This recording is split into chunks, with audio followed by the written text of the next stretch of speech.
আমি বিয়ে করেছি জানতেন, জিজ্ঞেস করলেন মিষ্টি খাওয়ালে না, তুমি বিয়ে করলে, লোকে তো মিষ্টি খাওয়ায়, একটু হাসি মজাক হলো আর কি। সিপিএমের খালি ভোট নয়, নেতৃত্বস্থানীয় ক্যাডার তারাও বুঝতে পেরেছে যে টিএমসিকে হারানো সিপিএম পক্ষে সম্ভব নয়, কারণ পশ্চিমবাংলার যে পরিবর্তন সেটা লোকে চাইছে বিজেপির হাত ধরে। আর যা পরিস্থিতি আছে এখানে কোনো বিকল্প নেই বিজেপি ছাড়া। টিএমসির নেতার গুন্ডাদের গণপিটুনি হবে সব জায়গায়, আমি বলে দিচ্ছি। কারণ কলকাতার বুকে যদি আমরা ঠুকতে পারি, সারা পশ্চিমবঙ্গে ঠুকতে পারি, ঠুকবো। বম বন্দুক সব আনবো, গুন্ডাদের সঙ্গে লড়ার জন্য কি আছে? উনি দেখেছেন বম ছিল কোথায়, লাঠি ছিল কোথায়? ওনারা ভেবেছেন দুটো ঢিল মারবেন, বিজেপি লোকেরা পালিয়ে যাবে, যা হয়। সর্বভারতীয় সভাপতির উপরে অ্যাটাক হতে পারে। মাননীয় নাড্ডাজির উপরে 21 সালে অ্যাটাক হয়েছিল, আমি তার গাড়িতে ছিলাম। তাকে ঘিরে রেখে 2000 লোক বড় বড় ইট পাথর মারা হয়েছিল, চাপটা ভবানীপুরে আছে।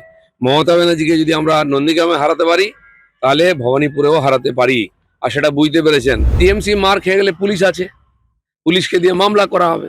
আরে লক্ষ লক্ষ মামলা আমাদের উপরে চলে যা, দুটো মামলায় কি যায় আছে? এই মামলা হামলা বন্ধ করুন।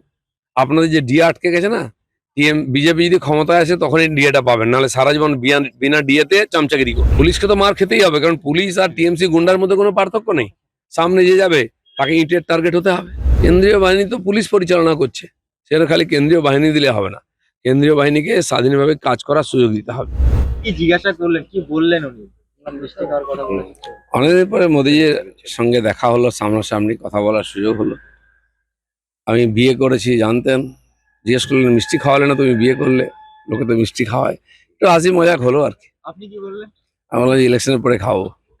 দাদা, অনেকদিন পর মঞ্চে মোদি তো একাধিকবার এসেছেন এবং তারপরে আপনাকে সেখানে দেখা যায়নি। ক্রিকেটে আপনাকে দেখা গেল এবং সেখানে বক্তৃতাও রাখলেন আপনি। যখন আমাকে দরকার হয়, ডাকা হয়, তখন আমি যাই। পার্টি আমাকে ডেকেছে, আমি গেছি। এটা তো সারা পশ্চিমবাংলার সভা ছিল, সমস্ত নেতৃত্ব স্থানীয় লোকেরা ছিলেন, আমাকেও ডাকা হয়েছিল, আমি উপস্থিত ছিলাম ওখানে।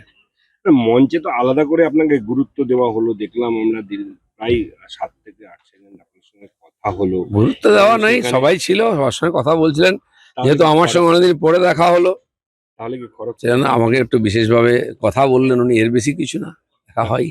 তাহলে কি খড়গপুরে প্রার্থী দিলীপ ঘোষকে আবার? খড়গপুরে কি হবে, সারা পশ্চিমবাংলায় কে প্রার্থী হবে, এটা যখন ঘোষণা হয়ে যাবে তখন জানতে পারবেন। দাদা, দিলীপদা, গ্রীষ্মকাল- একেবারে শিলিগুড়িতে প্রকাশ্য সভা থেকে অশোক ভট্টাচার্য তিনি বলছেন যে তৃণমূলকে হারানোর জন্য বামেদের যে ভোট তা বিজেপিতে গেছে। একেবারে সেই সভা থেকে তিনি বলছেন যে এই ভুলটা আপনারা আর করবেন না। না, এই তো নতুন কি আছে, সিপিএম কংগ্রেসের মিলিত ভোট 22% আমরা 19 সালে একসঙ্গে পেয়েছিলাম। সিপিএমের খালি ভোট নয়, নেতৃত্বস্থানীয় ক্যাডার তারাও বুঝতে পেরেছে যে টিএমসিকে হারানো সিপিএম পক্ষে সম্ভব নয়, তাই তারা বিজেপিতে এসেছেন এবং খুব সম্মানের সঙ্গে ভালোভাবে বিজেপিতে কাজ করছেন তারা, এবং তাদেরকে যোগ্য জায়গাও আমরা দিয়েছি।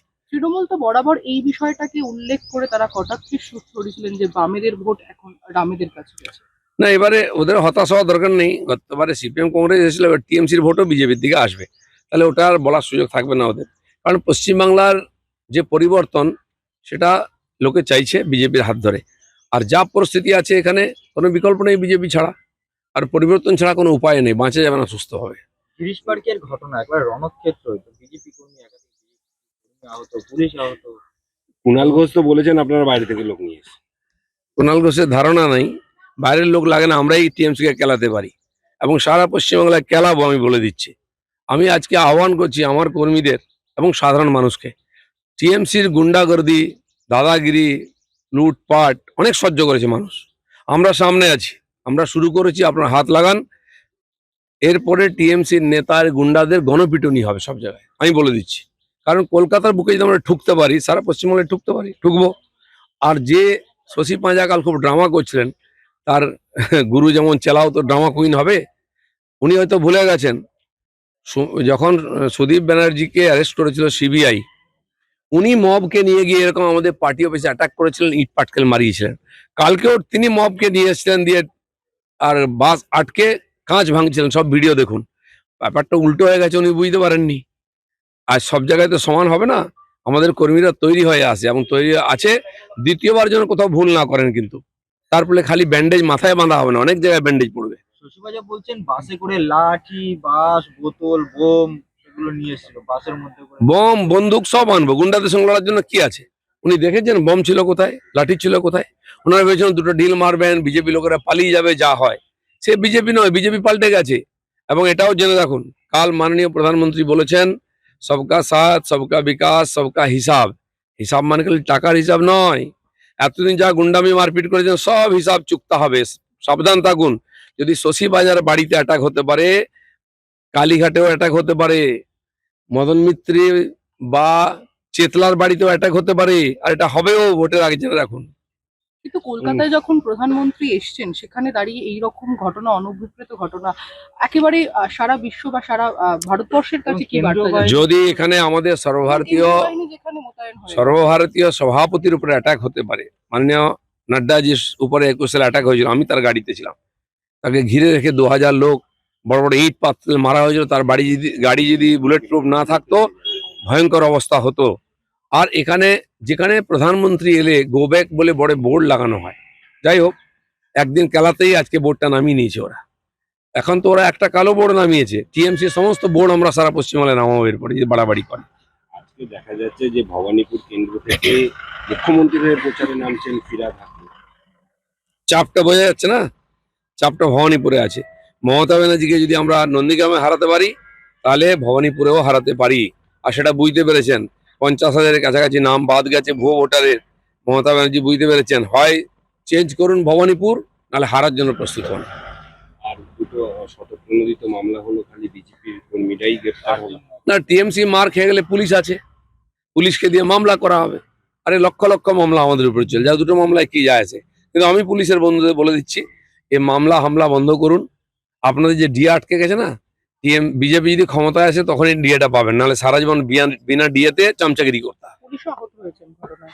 পুলিশকে তো মার খেতেই হবে, কারণ পুলিশ আর টিএমসি গুন্ডার মধ্যে কোনো পার্থক্য নেই। সামনে যে যাবে তাকে ইটের টার্গেট হতে হবে। বলছে ফিরহাদ হাকিম বলছেন যে আমার দলের একজন মন্ত্রী, মহিলা মন্ত্রী, তিনি মার খেলেন, কাউকে রেয়াত করা হবে না, কান মুলে আরে মুলে মহিলা সবাই- মন্ত্রী কি পুরুষকে মারবো? টিএমসি তো সবই মহিলা, নেত্রী মহিলা, বাকিরাও মহিলা, পুরুষ আছে নাকি কেউ? ওখানে মহিলারাই পুরুষ। কারণ এই শশী পাঁজা বারবার অ্যাটাক করতে যান লোক নিয়ে, আই ঠাঙ্গানি খেয়ে গেছেন। কি ড্রামা দেখছিলাম, চুল টুকুর উস্কো খুস্কো করে, কিচ্ছু হয়নি। পেছনে কটা দাঁড়িয়েছিল হাতে ব্যান্ডেজ বেঁধে। আমি এই দৃশ্যটার দিন বিজেপি কে লোক দেখেছি যে আমাদের মাথায় ব্যান্ডেজ, হাতে ব্যান্ডেজ। টিএমসি মার খেয়েছে ব্যান্ডেজ বেঁধে, এত আনন্দ হচ্ছিল আমার। কালকে তো 2টো মিষ্টি খেয়েছি আমি।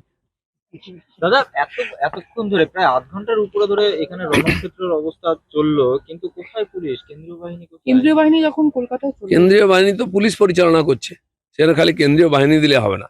কেন্দ্রীয় বাহিনীকে স্বাধীনভাবে কাজ করার সুযোগ দিতে হবে। এর আগে জামুরিয়াতে আমাদের উপর অ্যাটাক হয়েছে, যাত্রার উপরে, বারাবণীতে অ্যাটাক হয়েছে। ওখানে আমরা দেখিনি সেন্ট্রাল ফোর্সকে, কারণ সেন্ট্রাল ফোর্সকে পুলিশ ব্যবহার করছে, পুলিশের চেয়েও বেশি নিকম্মা করে দিচ্ছে।